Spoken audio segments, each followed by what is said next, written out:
8 tips to increase picking speed. In this video, I'm going to be giving you 8 tips to increase your picking speed. I'm going to start off with some maybe more obvious ones and then hopefully move on to some less obvious ones. Hopefully you take away at least 1 or 2 tips from this video to help you increase your picking speed. Tip number 1 is choosing the right pick. I see a lot of beginners out there who have really thin picks with round edges that are really big and they're really not efficient for faster picking. You really need to get hold of a pick that's small with a nice point on the end and a hard pick as well, something around 1 mil. Choosing the right pick will not only help your speed, but it'll also help your accuracy, and those two obviously tie in together when you're learning faster tunes. Tip number 2 is string gauge. So generally, the thinner your strings, the faster you'll be able to pick because you have less friction on the strings. So for example, one of the fastest pickers that I know, Ingray Malmsteen,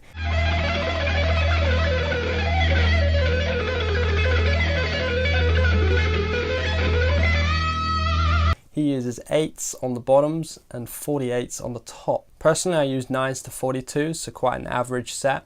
Some people use 10s, but anything above 10s and your speed picking is not going to be as easy. Tip number 3 is to avoid tension in the wrist. I see a lot of people when they come to speed picking, they tense up their hand into a fish shape and their arm and wrist become one, and their picking looks like this rather than this.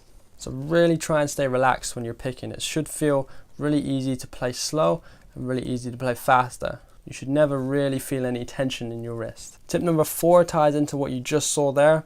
Alternate pick. If your alternate picking isn't that good, then it's something that you need to work on slow before you pick up the speed. There are other picking methods for picking fast, such as economy picking, but I recommend mastering alternate picking before you learn to economy pick, because alternate picking is much more useful than economy picking. Tip number 5 is to use a metronome. This might sound a little bit cliche because everybody talks about metronomes, but it really is important and has to go on my top 8 tips list. Tip number 6 is to practice daily. You cannot miss a day if you're serious about speed picking. Even if it's just 15 minutes of intense picking every day, it's something that's better than nothing. Tip number 7 is to choose the right exercise when it comes to speed picking. So the top 2 exercises that I generally choose is just a 2-note per string scale and a 3-note per string scale.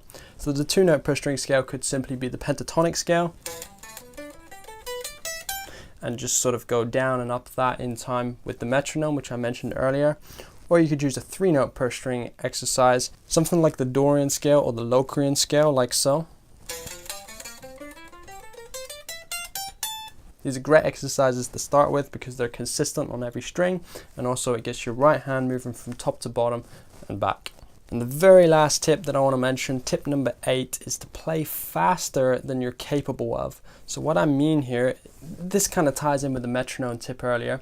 If you have a threshold of 120 BPM and you cannot pick faster than that, but your goal is to get to 130 BPM, then push your limits to a silly limit, so 140, 150, something like that, and give it your best shot. And it's probably not going to be the most accurate with the metronome. In fact, it's probably going to sound really sloppy. But in trying your best, when you go back to 120 will seem a lot easier now since you've done 150, and you're more likely to hit your goal of 130. Of course, these numbers are flexible to whatever level you're at the moment. Thanks for tuning in. If you guys have any suggestions on future content that you would like to see, then let me know in the comments below so I know what you want to hear from me. Whether it's silly suggestions or serious suggestions, just throw them out there. I appreciate your input. That concludes the video. I'll see you in the next one.